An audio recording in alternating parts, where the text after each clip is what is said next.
एक समय की बात है। एक गांव में मोहन नाम का एक नौजवान रहता था। मोहन का शरीर गठीला और बहुत सुंदर था। मोहन रोज सुबह शहर में काम करने जाता और फिर शाम को अपने गांव लौट आता। गांव और शहर के बीच में एक जंगल पड़ता था। उस जंगल में एक चुड़ैल रहती थी। वो रोज मोहन को जंगल से आते जाते देखती थी। फिर कुछ समय बाद मोहन की शादी राधा नाम की एक बहुत ही सुंदर लड़की से हो जाती है। एक दिन मोहन अपनी पत्नी राधा से कहता है, राधा, मैंने तुमसे कितनी बार कहा है कि तुम मेरे लिए सुबह सुबह खाना बना दिया करो। मैं रोज काम पर देरी से पहुंचता हूँ। मैं क्या करूँ जी, सारा दिन घर के काम करके मैं तो थक जाती हूँ, इसलिए मुझसे सुबह जल्दी नहीं उठा जाता। सुनो जी, मैं तो कहती हूँ क्यों ना हम अपने घर में एक नौकर रख लें। अरे भाग्यवान, अभी हमारी इतनी आमदनी नहीं है कि हम कोई नौकर रख सके। कल से मैं सुबह खाना खुद बना लिया करूँगा। खुश? इतना कहकर मोहन घर से चला जाता है। फिर अगले दिन से मोहन रोज सुबह जल्दी उठकर अपने लिए खाना बनाने लगता है। जब खाना बना ही रहा हूँ तो घर के सभी लोगों के लिए बना लेता हूँ। फिर मोहन रोज सुबह सबके लिए खाना बनाता और शहर में काम करने चला जाता। दूसरी तरफ राधा घर में सारा दिन आराम करती और घर के बाकी काम अपनी सास से करवाती। हे भगवान, ये बुढ़ापे में तू मुझसे किस जन्म का बदला ले रहा है, जो ऐसी बहू को मेरे पल्ले बांध दिया है। फिर कुछ दिनों बाद राधा मोहन से नई साड़ी और गहनों की जिद करती है। मोहन उसे समझाने की कोशिश करता है कि वो अभी ये सब खरीदने में असमर्थ है, लेकिन राधा नहीं मानती और राधा के रोज रोज के नखरों से तंग आकर मोहन गुस्से में घर से निकल जाता है। कब वो जंगल में पहुंच जाता है उसे भी पता नहीं चलता। तभी एक चुड़ैल की नजर मोहन पर पड़ती है। अरे, मैं तो घर से बहुत दूर आ गया हूँ। ओहो, रात भी बहुत हो गई। घर में सब परेशान हो रहे होंगे। फिर मोहन वापस अपने घर की ओर चल पड़ता है। चुड़ैल भी मोहन का पीछा करते करते उसके घर तक पहुंच जाती है। फिर मोहन अपने घर पहुंचकर दरवाजा खटखटाता है। तभी उसकी राधा दरवाजा खोलती है। उसके चेहरे की मुस्कान देख मोहन को थोड़ी हैरानी होती है। फिर राधा कहती है, मुझे माफ कर दीजिए जी, मुझसे गलती हो गई।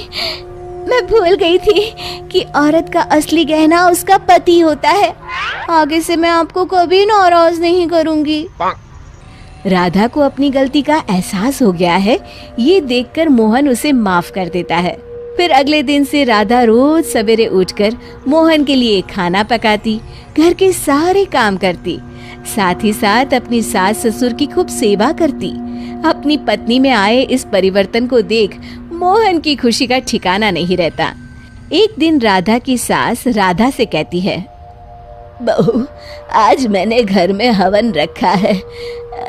बाबा जी किसी भी वक्त आते होंगे तो सब तैयारी करके रख दे। जी माँ जी। फिर थोड़ी देर बाद बाबा जी अपने चेले के साथ उनके घर पर आते हैं। अलख निरंजन।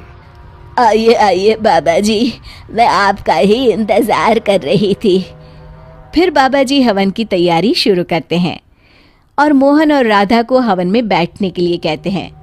मोहन तो वहां आकर बैठ जाता है, लेकिन राधा वहां आने से मना कर देती है। तब मोहन राधा से कहता है, अरे भाग्यवान, अचानक तुम्हें क्या हो गया? तभी बाबा जी को राधा पर कुछ संदेह होता है। अलख निरंजन, माँ जी, तुम्हारे बहू के हाव भाव देखकर मैं पहले ही समझ गया था कि इसके अंदर किसी चुड़ैल का वास है। बाबा जी क्रोधित होकर कहते हैं, सच सच बता, कौन है तू, वरना अभी तुझे जलाकर भस्म कर दूंगा। फिर बाबा जी जोर जोर से मंत्र पढ़ना शुरू कर देते हैं। ओम चामुंडाय विच्चाय नमः, ओम चामुंडाय विच्चाय नमः। तभी अचानक राधा की आवाज बदल जाती है और वो बाबा जी को हाथ जोड़कर कहती है, नहीं नहीं, मुझे छोड़ दीजिए। मैं एक चुड़ैल हूँ। मैं रोज मोहन को जंगल से गुजरते हुए देखती थी। मैं मोहन की सुंदरता पर मोहित हो गई थी। फिर मैंने देखा कि राधा मोहन और अपने सास ससुर को दिन रात परेशान करती है। और एक दिन मौका पाकर मैंने राधा के शरीर में प्रवेश कर लिया। मुझे कुछ मत करना, मैं अभी ये घर छोड़कर चली जाती हूँ। फिर हवा का एक तेज झोंका उस घर से बाहर चला जाता है और राधा बेहोश होकर नीचे गिर जाती है। कुछ समय बाद राधा को होश आता है। सारी असलियत जानने के बाद राधा को अपनी गलती का एहसास हो जाता है। आप लोग मुझे माफ कर दीजिए। मैं आज के बाद आप लोगों को कभी शिकायत का मौका नहीं दूंगी। शिक्षा: हमें हमेशा अपने परिवार वालों के साथ अच्छा बर्ताव करना चाहिए और अपना हर फर्ज निभाना चाहिए। दोस्तों, हमें उम्मीद है कि आपको हमारी ये कहानी पसंद आई होगी। कृपया हमारे चैनल को सब्सक्राइब करें और सभी अपडेट्स के लिए बेल आइकन जरूर दबाएं। और हाँ, वीडियो लाइक और शेयर करना मत भूलिएगा। Bye bye.